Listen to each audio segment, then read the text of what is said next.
ntibabonye ababyeyi bari gupfa bari kunyagwa bari gusenyerwa kandi mbe barabibonye ntaco bakoze ntaco baterereye ntaco batanze umusanzu nukuvuga nimba haba batwika abandi bakabarya abandi bakabagira gute izo n'imfu twategurijwe gupfa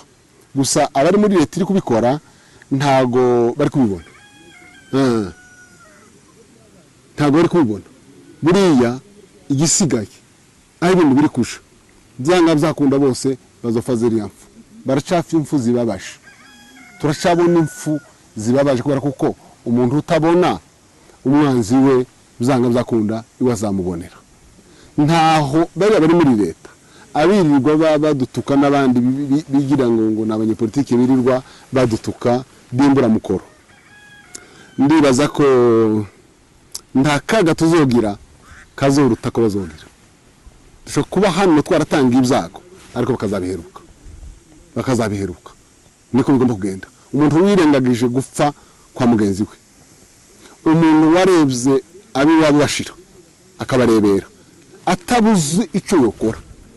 atabuze uburyo atabuze amaboko atabuze ikindi ukora ngo asove umwinonsa w'amaraso ye ndakubwiza kuri iyi ntambara n'ibizarangiriraho iyi ntambara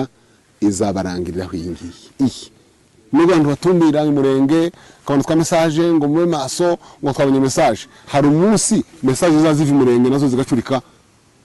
zibamanukira ngo zije bari mu mube maso